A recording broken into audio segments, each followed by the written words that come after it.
Bien, continuamos con más contenido que este es su programa Agenda Libre por este canal 69 de Claro, 28 de Aster, Tora TV, el canal que te gusta, que cubre toda la República Dominicana y mucho más allá. Estamos diseminados en toda la geografía nacional a través de diferentes compañías de televisión por cable que transmiten nuestra señal. También transmisión al mundo online en tiempo real a través de nuestro streaming de video en High Definition. Y transmisión al mundo y a todas partes también en redes sociales y la poderosa plataforma de YouTube Tora TV. Abinader Fortunato. Gracias Charlie de nuevo y gracias a nuestros amables televidentes que se han quedado con nosotros para ver esta interesante entrevista del profesor y querido amigo de nosotros, profesor de Universidad Autónoma de Santo Domingo, Arsenio Hernández, periodista, escritor, politólogo, especialista en temas internacionales y una persona de militancia de toda su vida, de muy pequeño Arsenio. Arsenio es oriundo de una de las ciudades más lindas, por donde entró una parte de la historia, porque por ahí entró, por la playa de Juan de Bolaño, entró José Martí para pedirle a Máximo Gómez, a don Máximo Gómez, que le diera una ayuda para la independencia cubana. El insigne Máximo Gómez entró por la playa de Juan de Bolaño y vino a buscar esa espada importante de la República Dominicana y vino ahí a firmar el manifiesto de Montecristi. De manera que, Arsenio, con esa entradita vamos a hablar contigo, le digo contigo porque él está muy joven todavía. Gracias. Y vamos a hablar de un acontecimiento muy importante que que se conmemora mañana, que fue la gesta más gloriosa de este país desde el siglo XX para acá, que marca un episodio importantísimo de la historia dominicana. Se trata de una conmemoración más de la revolución o la guerra de abril con un movimiento cívico-militar, pero fundamental, muy preponderante militarmente, con militares dominicanos que están en la gloria, que no tiene, su ejemplo no tiene comparación en América Latina y en el mundo. De manera que, porque fueron los militares que se plantearon la vuelta a la Constitución de 1963, con la que se había proclamado el primer gobierno constitucional de la República después de 31 años de dictadura de Trujillo. Con Arsenio vamos a hablar de ese tema y otros temas que están muy pendientes, y le manda un saludito por si acaso la embajadora de los Estados Unidos, Lea Francis Campos. Sí. Adelante, Arsenio. Bueno, gracias de nuevo, Charlie y Fortunato, por invitarme. Usted de la casa programa. Ya, usted. Gracias. Usted de la casa. Gracias. Bien, en la conmemoración, sí, muy oportuno que ustedes traten este tema y que además le agradezco la invitación, porque ciertamente, como tú has dicho, Fortunato, es uno de los grandes acontecimientos, o el más grande acontecimiento del siglo XX. Incluso un historiador que ustedes recordarán, mencionar por lo menos Emilio Rodríguez de Morici, sí, comparaba la guerra de abril y la lucha patriótica por la soberanía con la restauración de la República. O sea, como otro gran... Le dio esa estatura. Le dio esa estatura. Más o menos que cumplía un siglo precisamente la restauración en el momento de la insurrección. Entonces, bueno, muchos se recordarán, los de más edad y los más jóvenes habrán estudiado, que la revolución se originó porque, bueno, ahí se ve Camaño, Héctor Aristi y otros combatientes. Ahí se ve Ilio Capozzi a la izquierda, el del casco. La revolución se originó porque...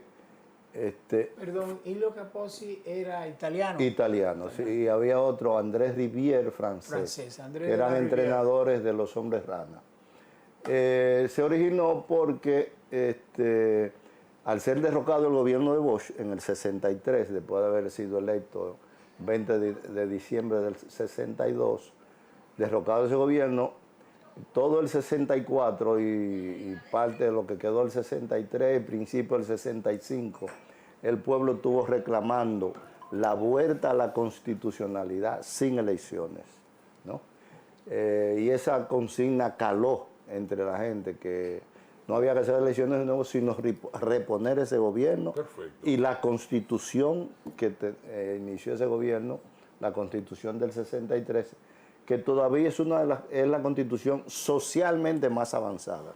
Doctor Hernández Fortuna, hay algunos comentaristas, historiadores, que narran que esos acontecimientos y el derribamiento del profesor Juan Bosch se debió a una falta de carácter del presidente Juan Bosch en esa época. No, no es tanto eso. No, no es así. No, esos son detalles. Detalles. Detalles. Pero lo fuerte es que la Constitución del 63 planteaba dos cuestiones importantes. Uno era una reforma agraria. La reforma agraria. Y otro era la industrialización del país. Entonces había dos grandes sectores muy poderosos, los terratenientes y los comerciantes, que no querían industrialización, como todavía no la quieren. Lo que quieren es importar, es más fácil importar que ponerse a producir. Entonces esos dos sectores, junto con la Embajada de Estados Unidos, la sección militar especialmente, hay incluso una foto, creo que es un libro de Bernardo Vega, que se ve el 23 de septiembre, llegó aquí un coronel del ejército de Estados Unidos, se ve la foto, el tipo, el avión, el vehículo que lo va a buscar, y al otro día, bueno, ya eso es de la batalla del Puente Duarte, y al otro día dan el golpe de Estado. Es decir, se juntaron esos tres sectores, terratenientes, comerciantes importadores y la Embajada de Estados Unidos, especialmente el área militar, que empezó a decir que Bosch era comunista. Pero Bosch no fue comunista, no era comunista. ¿Era un gobierno con características socialista o comunista? No, ¿Cómo usted lo definiría ese gobierno? Un gobierno democrático que buscaba ciertas reformas sociales. No tenía nada que ver con comunismo. Okay. Con la pureza de un gobernante de la estatura del profesor Y un Juan Bosch, gobernante, exacto, que no estaba... que era un intelectual además. Un intelectual, un reconocido como escritor, y además un hombre que siempre vivió muy modestamente, o sea que no tenía tendencia a corrupción ni nada de eso. Una corrupción que se había acentuado, incrementado en el gobierno golpista del triunvirato. Son famosas las cantinas militares y esas cosas. Sí. Y él lo denunció a sí mismo. Sí, exactamente, todo eso. Entonces Bosch representaba. Ahí está el padre Sicara, mira, al lado de Bosch, un padre vegano que estuvo. Y el que está a la izquierda es Fernández Domínguez, muy jovencito. Bien, entonces son esos sectores los que se oponen al gobierno de Bosch, no porque fuera comunista, sino porque eran sectores socialmente tan atrasados que no aceptaban ni siquiera una reforma agraria modesta, porque tampoco Bosch planteó quitarle la tierra a todos ni nada de eso. Y comerciantes tan atrasados que no aceptaban el inicio de un proceso de industrialización, más los estadounidenses. Entonces son esos que dan el golpe de Estado. Y entonces el pueblo reaccionó exigiendo la reposición de Bosch. Como no aceptaban la reposición, incluso militares como Fernández Domínguez y otros, Hernando Ramírez, que hay que mencionarlo también. La Chapelle también. La Chapelle y Montearache y otros. Eran militares con ideas democráticas. Es un fenómeno interesante ese. Yo traté ese tema en mi tesis de doctorado que se titula Análisis del discurso de oposición ante la conformación de la Junta Central Electoral 2016, 20 y 24.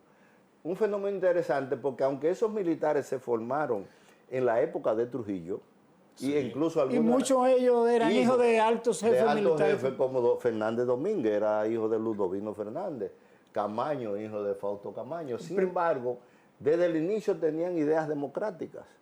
Y son esos militares los que impulsan la insurrección. Y entre ellos sargentos. Yo conozco a uno de ellos, el sargento Nelson William Méndez de Villa Jaragua, de donde es mi esposa. He tenido oportunidad de hablar con él varias veces. Y uno que él siempre menciona, el sargento La Antigua, que era el líder de lo que le llamaban sargento mecanógrafo, sargento de AIC, de arte y correspondencia. Jugaron un rol muy importante en la guerra. Entonces era gente de una inclinación democrática. Y se lanzaron entonces a reponer el gobierno constitucional de Juan Bosch. ¿Qué lectura tiene eso, profesor Arsenio? ¿Qué lectura tiene el hecho de que militares, oiga, esa generación de militares no era una generación de militares asociada en ningún momento a temas de corrupción, eran militares que pensaban en su país? Exactamente. Y además de eso, que no venían de clase pobre, venían de clase prominente. El caso de Camaño, primer teniente general de Trujillo, de la dictadura de Trujillo, rompió con eso. Fernández Domínguez, hijo de Ludovino Fernández, que fue jefe del ejército también. Y por ahí están los demás. ¿Qué lectura tiene eso para la República Dominicana? Y también que fue un ejemplo y un modelo en América Latina desde el punto de vista de que fueron militares que se levantaron para darle respeto a una constitución que daba más democracia y que además se planteaba el retorno del primer gobierno después de 31 años de dictadura. Bien, esos militares jóvenes pueden haber sido, varios de ellos, incluyendo a Camaño y Fernando Domínguez, estuvieron en academias extranjeras. Okay. Entonces, eso es parte de lo que puede haber influido en ellos, ¿no? Lo que vieron en otros países. Pero también aquí ya era una dictadura de 30 años, 31 años, ¿no?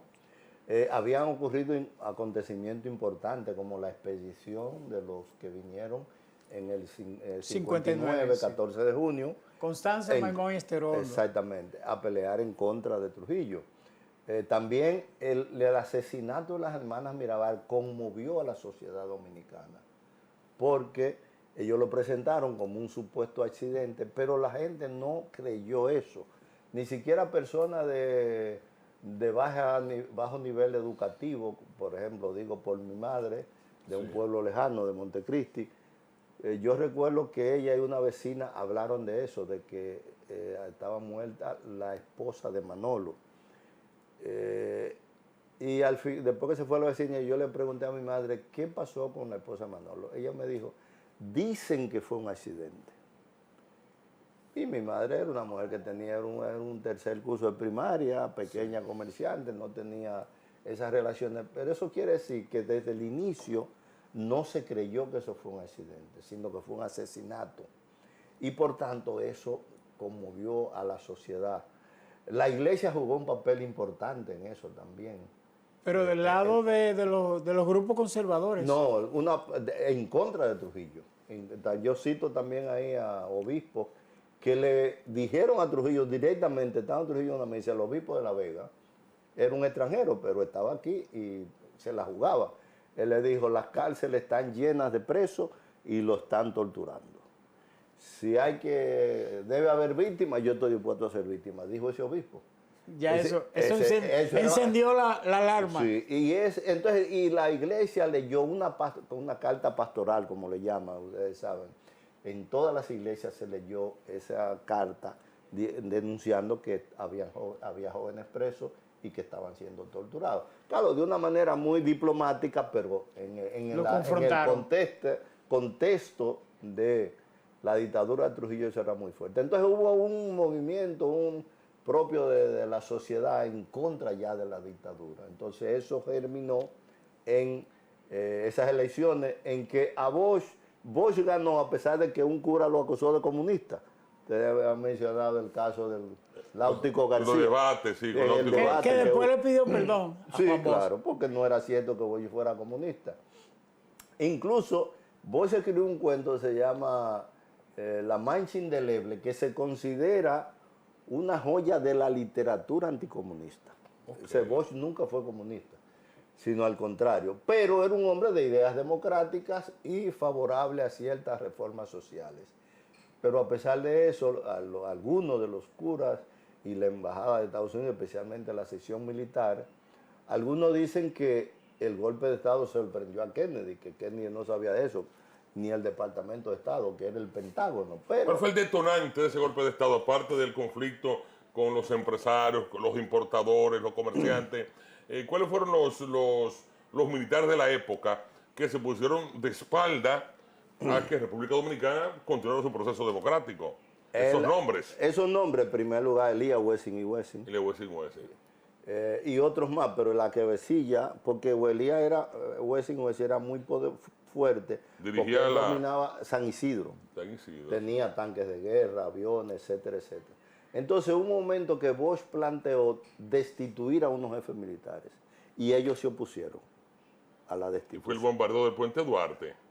No, eso fue después. Yo digo, antes del golpe, poco antes del golpe, Bosch intentó destituir unos militares por diversas razones. Claro, claro. Y entonces esos jefes militares conservadores, comprometidos con la dictadura, etcétera, encabezado por Elías Wessing y Wessing. Elías Wessing y Wessing.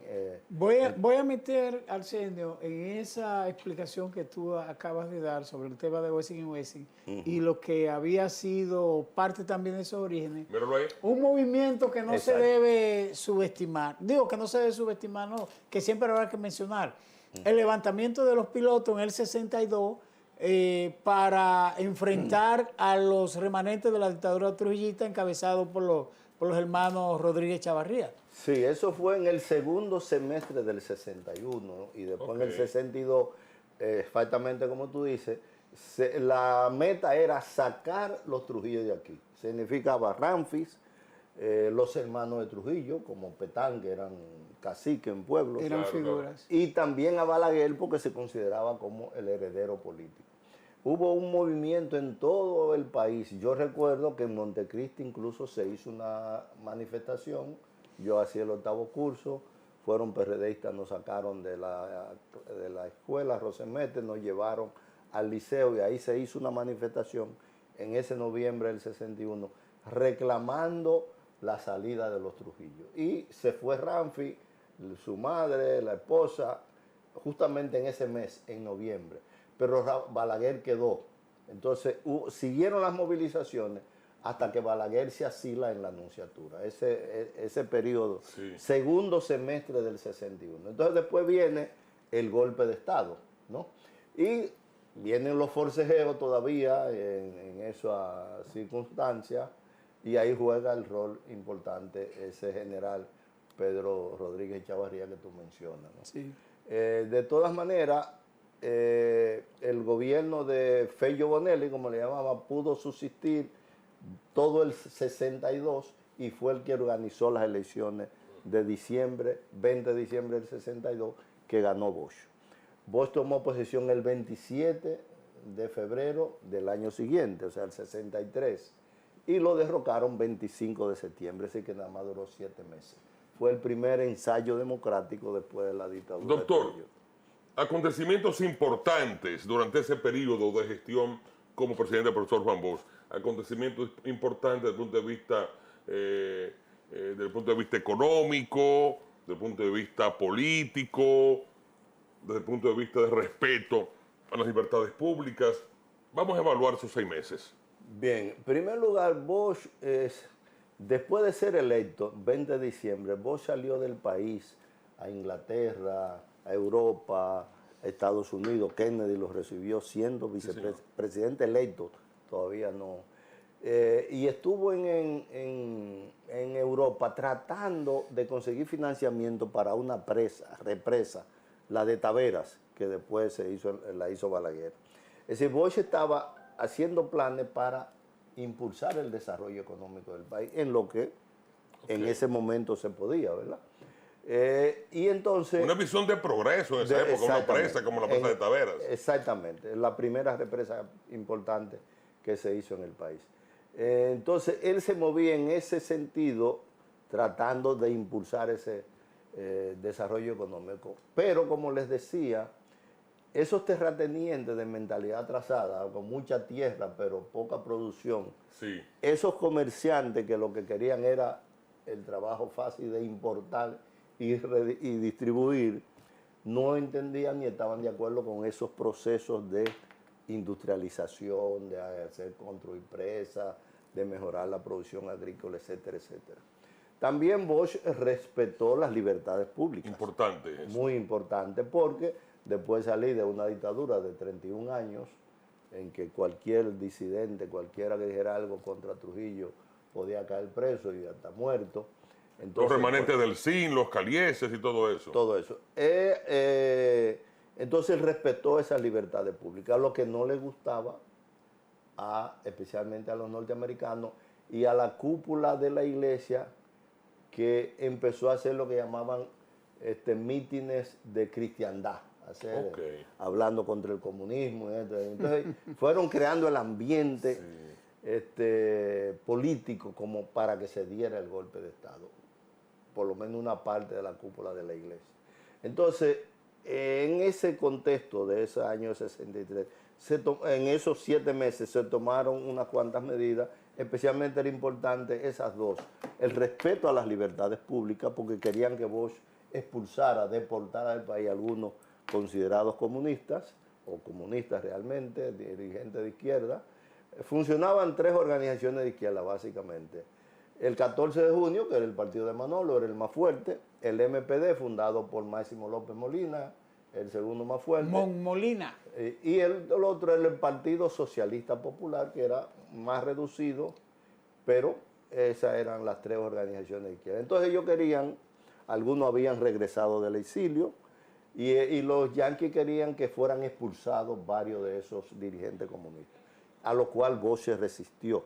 Entonces es una de las razones por las cuales que influye en el golpe de Estado. En Profesor, ese evento... Ok, adelante. Sí, no toma eso ya para la última pregunta que voy a hacer en este bloque, para que te puedas playar con el profesor Abinader Fortunato. Eran tiempos diferentes a los de hoy. Claro. La prensa no tiene el desarrollo que tenemos hoy, no habían tantos medios de comunicación. ¿Cuál fue la función, la labor de los medios de comunicación en esa época? ¿De espalda al pueblo? ¿Apoyando al presidente? ¿O del lado de los malvados? La prensa en ese entonces, el Caribe, y esos medios que existían. ¿Cuál fue el papel de la prensa? El Caribe especialmente era un periódico muy conservador. La historia del Caribe es un poco extraña, porque dicen que fue fundado por Trujillo, pero que Trujillo lo puso a nombre de Emilio Germán Ornes. Sí, los Ornes. Y entonces Germán Ornes salió del país como en 58, 59 y se llevó los papeles. Entonces cuando regresó después de la muerte de Trujillo, reclamó que ese periódico era de él. Y Balaguer se lo entregó. Entonces ese periódico siempre fue muy conservador. Muy conservador. El Listín Diario, recuerden que estuvo cerrado por mucho tiempo. Sí, durante esa época. Sí, al final de la era de Trujillo, desde los años 40, 45 por ahí, hasta el final de la era de Trujillo estuvo cerrado. Entonces no funcionaba en eso. No había prensa, no había un desarrollo de los medios de comunicación. Había otro periódico. La radio tenía alguna influencia, radio comercial, había... Notitiempo. Sí, Notitiempo era muy influyente. Había Radio Caribe, que era potente porque eso lo habían formado los Trujillos, hasta en Panamá se oía, me decían amigos panameños. Pero había muy poca prensa en general. La radio era lo más importante. Entonces, La Nación había sido fundada por los Trujillos también. O sea, la prensa escrita era muy reducida. La televisión, había 2 nada más, Radio Televisión Dominicana y Colorvisión. Entonces, favorable al pueblo, básicamente las radios, como tú mencionas. Era lo más influyente. Todavía hasta 1978, durante los 12 años de Balaguer, el Notitiempo jugó un rol muy importante. Con esos editoriales. Era un baluarte de la democracia. Con eso martillaba. Exactamente. Hay un evento que se da en todo eso para que lleguemos al gran escenario de la Guerra de Abril 1965, como toda una consecuencia de esos eventos que se produjeron. El alzamiento de Manolo en 1963 para también la reposición del gobierno de Juan Bosch en las Manaclas, con todo y parte del movimiento del 14 de junio de 1959. Y en sí, el evento, la figura entonces de Peña Gómez y el 24 de abril.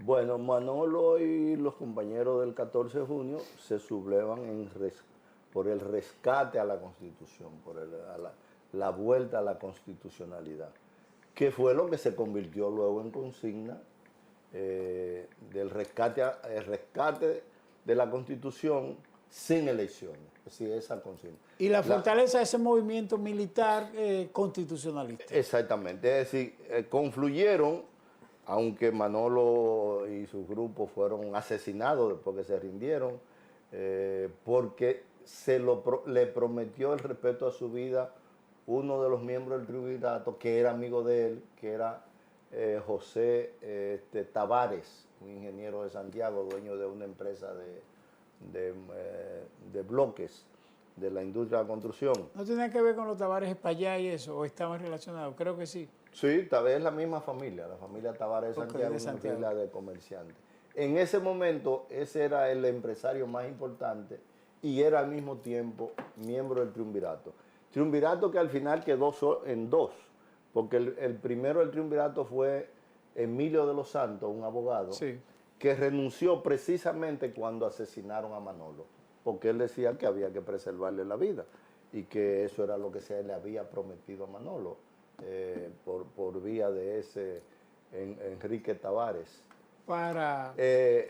Entonces renuncia Emilio de los Santos y ponen como presidente a Rick Cabral, que fue el Donald Rick Cabral, que fue el más represivo, el más proempresarial, más proestadounidense, etcétera, etcétera. Entonces, en ese contexto, después de la muerte, el asesinato de Manolo y varios de sus compañeros, los sindicatos obreros como POASI, sí, POASI, sí, Citracode de la corporación, el sindicato de la Telefónica fue muy poderoso. Entonces, esos grandes sindicatos empujaron la lucha popular, especialmente en el año 1964, después de la muerte de Manolo. Y mire, ahí está Rick Cabral, el pequeño que está en el medio de los dos militares. Sí, era relativamente joven. Entonces, esos sindicatos empujaron la lucha popular y retomaron esa consigna de Manolo y sus compañeros y de otras organizaciones de izquierda, del Partido Socialista y del MPD, de retorno a la constitucionalidad sin elecciones.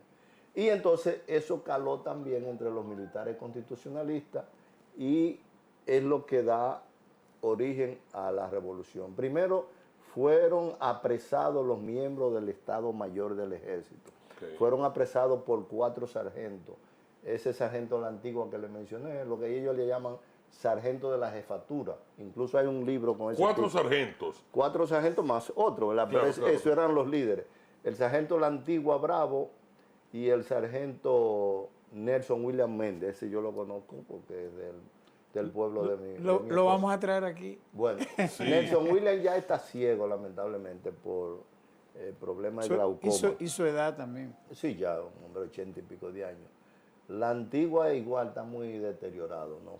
Pero bueno, se puede hacer el intento. A ver. Claro, claro. Entonces, esos sargentos apresan al jefe del Estado Mayor del Ejército en ese momento y entonces ahí da origen a bueno, ellos llaman a Peña Gómez.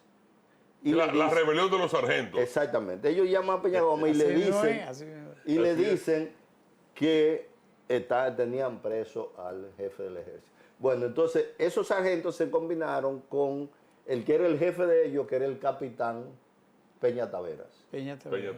Que es el que aparece, pues claro, tenía el grado superior y entonces él da la orden y se pone junto con los sargentos y hacen la presa. ¿Esos sargentos han sido olvidados por la historia? ¿Se le ha dado su importancia?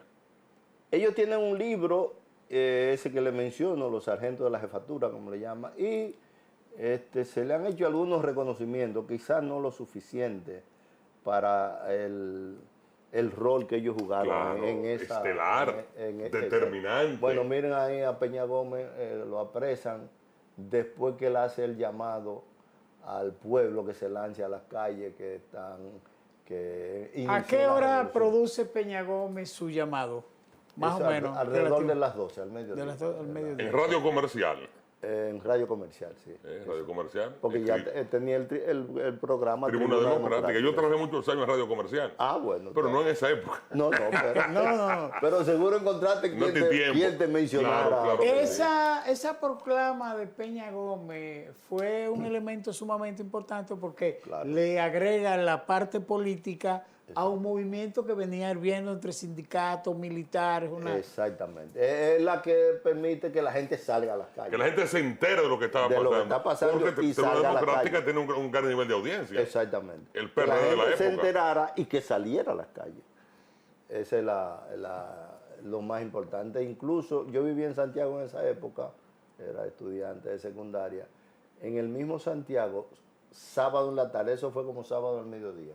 Sábado en la tarde ya empezaron algunas movilizaciones sobre ya después de... ¿Fue viernes o fue sábado? El sábado. Levantamiento 24 de abril. Fue sábado. Sábado, ok. Fue sábado, yo recuerdo. Una pregunta más, yo sé que nos queda poco tiempo, pero estos temas son apasionantes y hay que decírselo al país. ¿Qué significado desde el punto de vista de un país como este, rural todavía, que la capital llegaba hasta la Máximo Gómez, representó ese movimiento como ejemplo de vida democrática, como ejemplo del país? ¿Qué significado le da, sobre todo ahora, a la República Dominicana, que es un país en el que su soberanía, uno piensa que ni siquiera la tiene, pero la historia nos dice otra cosa? Así es. Sí, ciertamente. En primer lugar, ese movimiento tuvo repercusión continental. Yo he hablado con uruguayos que me dicen que, por ejemplo, los comunistas uruguayos, los izquierdistas uruguayos, pensaban que los militares eran un bloque y que no podían darse fenómenos como ese. Bueno. Se acabó el tiempo. Se nos fue el tiempo, profesor. Bueno, incluso el director del programa, José, ha sido muy condescendiente. No nos ha pedido que paráramos el programa. Bueno. Hace 5 minutos que él debió parar. Gracias, José, profesor. Hay que traerlo para continuar ahí. Un programa espectacular. Y agradecérselo mucho a José y a Richard. Y a doña Claudia, la CEO de este canal. Perfectamente. Y a Mario Abreu, que es el programa que viene a continuación, el toque de actualidad. Perdón, Mario, si nos pasamos con 2 minutos. A José, nuestro abrazo por esas imágenes tan bonitas. Sí, quedó muy bien. De esta forma llegamos al final de su programa Agenda Libre, una emisión de lujo. Gracias, profesor, doctor. Siempre, doctor. Arceo Hernández Fontura, como siempre. Abinader Fortunato y Charly Carvajal. Eso es en vivo. Bueno. Un programa bonito. Quedó.